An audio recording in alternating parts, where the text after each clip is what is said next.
নমস্কার প্রিয় দর্শকবৃন্দ, আশা করি আপনারা সবাই ভালো আছেন। আজকের এই বিশেষ ভিডিওতে আপনাদের সবাইকে আন্তরিক স্বাগত জানাই। আমরা প্রতিদিন সকালে ঘুম থেকে উঠি, নতুন দিনের সূচনা করি, কিন্তু কখনো কি ভেবে দেখেছেন দিনের প্রথম কয়েক মিনিট আমাদের সারাদিনের মানসিক অবস্থাকে অনেকটাই প্রভাবিত করতে পারে? অনেক মানুষ বিশ্বাস করেন ঘুম থেকে উঠে শান্ত মন নিয়ে ঈশ্বরকে স্মরণ করা, কৃতজ্ঞতা প্রকাশ করা এবং ইতিবাচক চিন্তা দিয়ে দিন শুরু করলে মন আরও স্থির হয় এবং কাজে মনোযোগ বাড়ে। আজ আমরা এমন একটি প্রার্থনা ও তার তাৎপর্য নিয়ে আলোচনা করব, যা বহু মানুষ সকালে মাটিতে প্রথম পা রাখার আগে ভক্তি ভরে উচ্চারণ করেন। এটি কোনো জাদুমন্ত্র নয় বা নিশ্চিতভাবে ভাগ্য বদলে দেওয়ার প্রতিশ্রুতিও নয়, বরং এটি একটি আধ্যাত্মিক অভ্যাস যা অনেকের কাছে মানসিক শান্তি, আত্মবিশ্বাস এবং ইতিবাচকতার উৎস।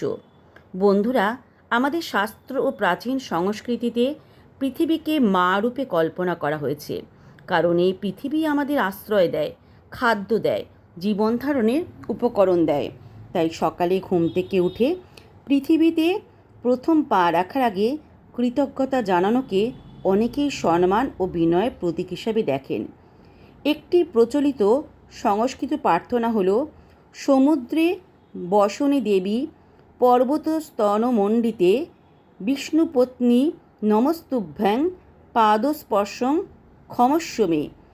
এর সহজ অর্থ হল, আপনি সমুদ্রকে বস্ত্রের মতো ধারণ করেছেন, পর্বত আপনার অলঙ্কার স্বরূপ, আপনি জীবনের ধারক। আমি আপনাকে প্রণাম করছি। আজ আপনাকে পদস্পর্শ করতে হচ্ছে, তার জন্য আমাকে ক্ষমা করুন।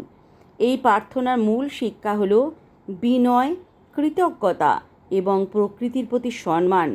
যখন আমরা কৃতজ্ঞতার সঙ্গে দিন শুরু করি, তখন আমাদের মন অনেকটা ইতিবাচক থাকে।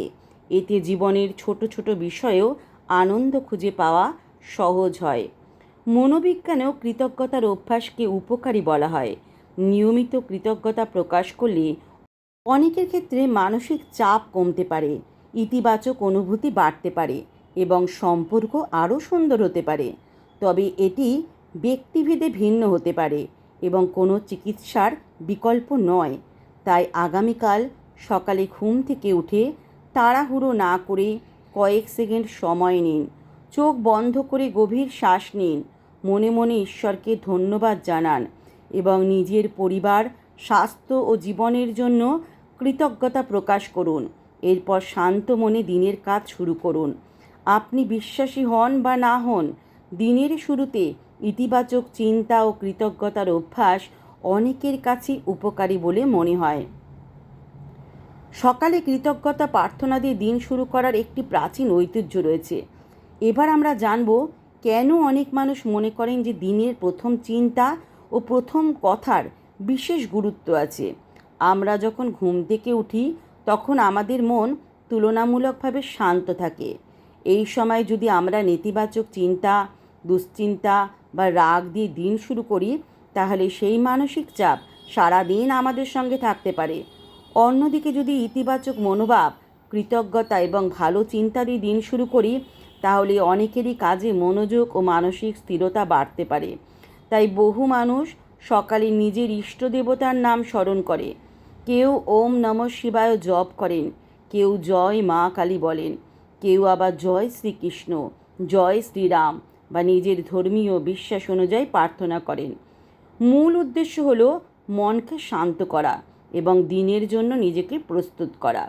অনেকেই বলেন সকালে প্রথমেই মোবাইল হাতে না নিয়ে বরং কয়েক মুহূর্ত নিজের মনকে স্থির করা ভালো, কারণ ঘুম থেকে উঠেই খবর, সামাজিক যোগাযোগ মাধ্যম বা নানা উদ্বেগের মধ্যে ঢুকে পড়লে মন অস্থির হতে পারে।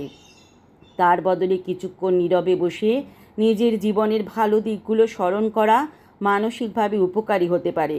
আরেকটি গুরুত্বপূর্ণ বিষয় হলো কৃতজ্ঞতা। আজ আপনি সুস্থ আছেন, পরিবারের মানুষগুলো পাশে আছেন, নতুন একটি দিন পেয়েছেন। এই বিষয়গুলোর জন্য কৃতজ্ঞতা প্রকাশ করলে মন ইতিবাচক থাকে। গবেষণাতেও দেখা গেছে কৃতজ্ঞতার অভ্যাস অনেক মানুষের মানসিক সুস্থতায় ইতিবাচক ভূমিকা রাখতে পারে। তবে মনে রাখতে হবে, শুধু প্রার্থনা করলেই জীবনের সব সমস্যা দূর হয়ে যাবে এমন কোনো নিশ্চয়তা নেই। প্রার্থনা আমাদের মানসিক শক্তি বাড়াতে সাহায্য করতে পারে, কিন্তু জীবনে সফল হতে হলে পরিশ্রম, সততা, ধৈর্য এবং সঠিক সিদ্ধান্ত নেওয়াও সমান গুরুত্বপূর্ণ। সকালে নিজেকে একটি ছোট্ট প্রতিজ্ঞা করতে পারেন, আজ আমি সৎভাবে কাজ করব, কারো ক্ষতি করব না, ধৈর্য ধরে সব পরিস্থিতির মোকাবিলা করব, নিজের উন্নতির জন্য চেষ্টা চালিয়ে যাব। এই ধরনের ইতিবাচক প্রতিজ্ঞা অনেকের আত্মবিশ্বাস বাড়াতে সাহায্য করতে পারে।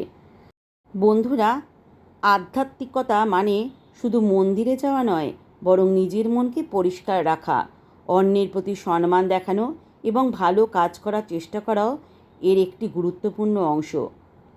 পরের পর্বে আমরা জানব কিভাবে মাত্র 5 মিনিটের একটি সকালের অভ্যাস আপনার দিনকে আরও সুন্দরভাবে শুরু করতে সাহায্য করতে পারে।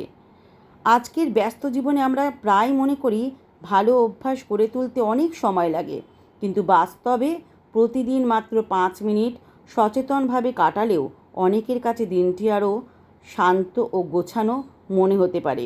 ঘুম থেকে ওঠার পর প্রথমেই তাড়াহুড়ো করে বিছানা থেকে লাফিয়ে না উঠে কয়েক মুহূর্ত চোখ বন্ধ রাখুন, ধীরে ধীরে গভীর শ্বাস নিন এবং মনে মনে বলুন, আজকের নতুন দিনের জন্য আমি কৃতজ্ঞ। আজ আমি শান্ত মনে কাজ করা এবং সবার সঙ্গে ভালো ব্যবহার করার চেষ্টা করব। এরপর যদি আপনার ধর্মীয় বিশ্বাস থাকে তাহলে নিজের ইষ্ট দেবতার নাম স্মরণ করতে পারেন। কেউ ওম নমঃ শিবায় জপ করেন, কেউ জয় মা দুর্গা, কেউ জয় মা কালী, আবার কেউ নিজের বিশ্বাস অনুযায়ী অন্য প্রার্থনা করেন। মূল বিষয় হলো মনকে শান্ত করা। এরপর ধীরে ধীরে মাটিতে পা রাখুন এবং মনে মনে পৃথিবীকে ধন্যবাদ জানান। এই ছোট্ট অভ্যাসটি অনেকের কাছে বিনয় ও কৃতজ্ঞতার প্রতীক। এরপর 1 গ্লাস জল পান করুন। সারা রাত ঘুমানোর পর শরীরে জলীয় চাহিদা পূরণে এটি সহায়ক হতে পারে। তারপর জানালার পর্দা খুলে সকালের আলো ঘরে আসতে দিন। প্রাকৃতিক আলো অনেকের ক্ষেত্রে ঘুম কাটাতে এবং দিন শুরু করতে সাহায্য করে। অনেকেই সকালে ঘুম থেকে উঠে মোবাইল হাতে নিয়ে সামাজিক যোগাযোগ মাধ্যম স্ক্রল করতে শুরু করেন। এতে দিনের শুরুতেই মন নানা তথ্য উদ্বেগ ভরে যেতে পারে। তাই সম্ভব হলে প্রায় 15-20 মিনিট মোবাইল ব্যবহার না করে নিজের মন ও শরীরের দিকে মনোযোগ দিন। এই সময় আপনি 3টি বিষয় মনে করতে পারেন যার জন্য আপনি কৃতজ্ঞ, যেমন আমি সুস্থ আছি, আমার পরিবার আমার পাশে আছে, আজ আমি নতুন কিছু শেখার সুযোগ পেয়েছি। এভাবে ইতিবাচক দৃষ্টিভঙ্গি নিয়ে দিন শুরু করলে অনেকের আত্মবিশ্বাস বাড়তে পারে। প্রিয় দর্শকবৃন্দ, আমরা এবার জানব কিভাবে একটি ছোট্ট সকালের অভ্যাস মনকে শান্ত রাখতে সাহায্য করতে পারে। এবার চলুন এমন কিছু অভ্যাস সম্পর্কে জানি যেগুলো দিনের শুরুতেই এড়িয়ে চলা অনেকের জন্য উপকারী হতে পারে। প্রথম অভ্যাস হলো ঘুম থেকে উঠে রাগ বা বিরক্তি প্রকাশ করা। অনেক সময় আমরা ঘুম ভাঙার সঙ্গে সঙ্গে নানা চিন্তায় ডুবে যাই, কিন্তু দিনের শুরু যদি নেতিবাচক মানসিকতা দিয়ে হয় তাহলে সারাদিনের কাজেও তার প্রভাব পড়তে পারে। তাই কয়েক মিনিট নিজেকে শান্ত রাখার চেষ্টা করুন। ঘুম থেকে উঠেই মোবাইল স্ক্রল করা বন্ধ করুন। আজকাল অনেকেই চোখ খুলেই সামাজিক যোগাযোগ মাধ্যম, খবর বা মেসেজ দেখতে শুরু করে। এতে মন দ্রুত নানা তথ্যের চাপে পড়তে পারে। সম্ভব হলে প্রথম 15-20 মিনিট নিজের মন, শরীর এবং পরিবারের প্রতি মনোযোগ দিন। বন্ধুরা, মনে রাখবেন, প্রার্থনা বা মন্ত্রের আসল শক্তি শুধু শব্দে নয়, বরং আমাদের মনোভাব ও আচরণে। যদি আমরা প্রার্থনা করি কিন্তু সারাদিন অন্যের সঙ্গে খারাপ ব্যবহার করি, তাহলে সেই প্রার্থনার প্রকৃত উদ্দেশ্য পূরণ হয় না। তাই ভালো চিন্তার পাশাপাশি ভালো কাজ করাও গুরুত্বপূর্ণ। আপনি চাইলে প্রতিদিন সকালে একটি ছোট্ট প্রতিজ্ঞা করতে পারেন, আজ আমি সত্য কথা বলবো, সৎভাবে কাজ করব, কাউকে কষ্ট দেওয়ার চেষ্টা করব না এবং নিজের সেরাটা দেওয়ার চেষ্টা করব। এই ধরনের ইতিবাচক প্রতিজ্ঞা অনেকের কাছে অনুপ্রেরণার উৎস হতে পারে। সবশেষে মনে রাখবেন, জীবনে সাফল্য আসে নিয়মিত পরিশ্রম, সৎ প্রচেষ্টা, ধৈর্য এবং ইতিবাচক মানসিকতার মাধ্যমে। প্রার্থনা সেই পথ চলার মানসিক শক্তি যোগাতে পারে, কিন্তু কাজের বিকল্প নয়। ধন্যবাদ বন্ধুরা।